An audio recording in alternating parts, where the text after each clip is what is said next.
میں ان تمام کرامات کو چیلنج کرتا ہوں کہ میں ان کے دربار میں آ کے ان کے سامنے آ کے وہ تمام کر کے دکھاؤں گا. اپنے سر پر ہاتھ رکھ لیں تاکہ خصوصی دم میں آپ شامل ہو جائیں.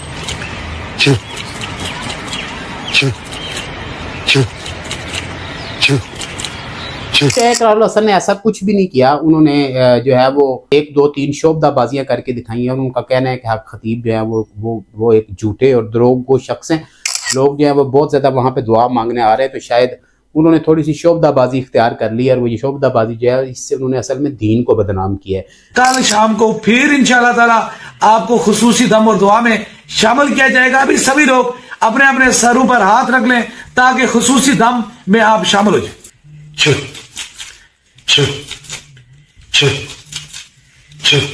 شفا دینے والی ذات اللہ کی ہے، یہ ہمارا ایمان ہے. اور شفا جو ہے وہ بہت سے لوگوں کو ہو بھی جاتی ہے. اس کی وجہ حق خطیب سرکار نہیں ہو سکتے، اس کی وجہ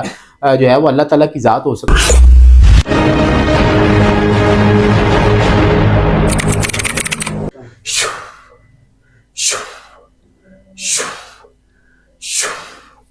شف والی سرکار، آج پاکستان کے اندر سب سے بڑا موضوع یہ ہے کہ شف سے کیا ہوتا ہے. اقرار حسن صاحب ایک بڑے مشہور اینکر ہیں ARY نیوز کے، اور انہوں نے ایک نئی کنٹروورسی شروع کی ہے. ان کا یہ کہنا ہے کہ شف والی سرکار یعنی بلابڑا شریف والی سرکار، پیر سید حق خطیب شاہ بادشاہ سرکار جو ہیں وہ ایک فراڈی ہیں. انہوں نے اس کے ثبوت میں بہت سارے جو ہے وہ شعبدے کر کے دکھائے ہیں جو کہ حق خطیب صاحب کرتے ہیں. اور ان کا یہ کہنا ہے کہ بھئی جو حق خطیب ہے اگر سچے ہیں تو مجھے اپنی درگاہ میں آنے کی ضمانت دیں، میری حفاظت کی ضمانت دیں. میں وہ جتنے بھی کرتب دکھاتے ہیں یعنی کرامات، میں ان تمام کرامات کو چیلنج کرتا ہوں کہ میں ان کے دربار میں آ کے ان کے سامنے آ کے وہ تمام کر کے دکھاؤں گا، اور سچ کا سچ اور جھوٹ کا جھوٹ جو ہے وہ باہر آ جائے گا. اچھا، اب اس کے اوپر جو ہے وہ بجائے اس کے کہ جو ہے وہ ہم کوئی علمی بحث کریں، اس پہ بحث یہ ہو رہی ہے کہ اقرار الحسن سچا ہے، حق خطیب سچا ہے. حق خطیب جو ہیں جو اپنے آپ کو بادشاہ سرکار کہتے ہیں، ان کے جو فالورز ہیں وہ ویڈیوز بنا رہے ہیں، وہ بتا رہے ہیں کہ جناب یہاں سے ہزاروں لوگوں کو شفا ہوئی ہے، پیر صاحب کی جو شف ہے. اور دوسری طرف جو حق الحسن ہے وہ بتا رہے ہیں کہ حق خطیب جھوٹا ہے. اچھا، اس موضوع پہ کوئی بھی بات نہیں کر رہا کہ پاکستان کے اندر جو ہے وہ اس بات سے قطع نظر کہ حق خطیب سچا ہے یا اقرار الحسن سچا ہے، بات تو اس بات پہ ہونی چاہیے کہ ہمارا دین سچا ہے یا ہمارا دین سچا نہیں ہے. دیکھنا تو یہ ہے کہ کیا دین کے اندر جو ہے وہ ان چیزوں کی گنجائش ہے یا ان چیزوں کی گنجائش نہیں ہے. سب سے پہلی بات تو یہ ہے کہ ہم نا بڑے کمزور اعتقاد کے لوگ ہیں، اور ہم کسی بھی شخص کی جو روحانیت ہے، کسی بھی شخص کی اللہ تعالیٰ سے جو قربت ہے، کسی بھی شخص کا اللہ تعالیٰ سے جو پیار ہے، اس کو مانتے تب ہے جب تک وہ کوئی ہمیں ایسی چیز نہ کر کے دکھائے جو کہ ہماری عقل سے ماورا ہو. ہم یہ سوچنے سے بالکل قاصر ہیں کہ بھئی کوئی آدمی جو ہے وہ پہنچا ہوا ہو سکتا ہے، اللہ تعالیٰ کا جو ہے وہ برگزیدہ انسان ہو سکتا ہے، لیکن اس کے لیے شعبدے کرنا ضروری نہیں ہے. ہم کہتے ہیں اگر تم پہنچے ہوئے ہو تو دکھاؤ تم کیا کر سکتے ہو. یہ بالکل ویسی روش ہے جیسے حضرت موسیٰ کی قوم نے کہتی تھی کہ اگر تم اللہ کے پیغمبر ہو تو ہمیں کر کے دکھاؤ کچھ. اور قرآن پاک کو اگر پورے کو پڑھیں تو آپ دیکھیں کہ حضرت موسیٰ، حضرت عیسیٰ، حضرت ابراہیم، اور اس کے بعد پھر حضرت یوسف، اور اس کے بعد پھر خضر علیہ السلام کا واقعہ ہے. تو اللہ تعالیٰ نے مختلف انبیاء کو مختلف معجزات عطا فرمائے جو کہ یقیناً ہماری نظر سے، ہماری سوچ سے، ہماری عقل سے ماورا ہے. تو اس کا مطلب ہے کہ معجزات کا انکار جو ہے وہ تو بیسیکلی کفر ہے، اور ہم معجزات کا انکار تو کسی صورت کر نہیں سکتے. ہمارا یہ ایمان ہے کہ اللہ تعالیٰ جسے چاہے معجزات عطا فرماتا ہے، اور اللہ تعالیٰ نے اپنے برگزیدہ انبیاء کو یہ معجزے عطا فرمائے. تو سب سے پہلے تو اس حقیقت سے آگے بڑھنا پڑے گا کہ بھئی کوئی بھی ایسی چیز جو کہ ہماری عقل سے ماورا ہو، ضروری نہیں ہے کہ وہ جھوٹی ہو، بلکہ قرآن پاک کے اندر یہ بات بڑی کلیئرلی اللہ تعالیٰ نے بار بار مثالوں سے واضح کی ہے کہ اس نے اپنے برگزیدہ بندوں کو جو ہے وہ معجزے عطا فرمائے. حضرت عیسیٰ جس طرح سے مردوں کو زندہ کر دیا کرتے تھے، اور اس کے بعد پھر آپ دیکھیں کہ فرعون، حضرت موسیٰ کا واقعہ جو ہے وہ بھی لکھا ہوا ہے کہ کس طرح انہوں نے عصا زمین پہ پھینکا اور وہ سانپ بن گئے، اور وہ جو فرعون کے سانپ تھے، وہ جو جادوگر تھے، ان کے سانپوں کو کھا گئے. اس کے بعد حضرت خضر علیہ السلام کا واقعہ موجود ہے کہ کس طرح سے انہوں نے حضرت موسیٰ کے ساتھ جب وہ سفر کیا کشتی میں، اور کس طرح سے انہوں نے غیب کی خبریں بتائیں اور مستقبل کا حال بتایا، اور پھر ہمارے نبی پاک صلی اللہ علیہ وسلم کی زندگی جو ہے وہ تو خود ایک معجزہ ہے، ان کی زندگی جو ہے۔ تو سب سے پہلی چیز اقرار الحسن صاحب کے اور حق خطیب صاحب کا یہ جو آپس میں چل رہا ہے، تو میں سمجھتا ہوں کہ سب سے پہلے ہم ایک بنیادی چیز کو درست کر لیں اور کریکٹ کر لیں، اور اس بات پہ اپنے ایمان کو بالکل چیک کر لیں کہ معجزہ جو ہے یہ ضروری نہیں ہے کہ یہ ہمیشہ جھوٹا ہو، ہمیشہ یہ شوبدہ ہو، ہمیشہ یہ فراڈ ہو، ہمیشہ یہ دھوکہ ہو۔ معجزے ہوتے ہیں اس دنیا میں، ہمارے ساتھ زندگی میں معجزے ہوتے ہیں، ایسی چیزیں ہوتی ہیں جو ہم تصور بھی نہیں کر سکتے لیکن وہ ہوتی ہیں۔ تو دوسری بات یہ ہے کہ اب ہم آ جاتے ہیں حق خطیب پہ اور اقرار الحسن پہ۔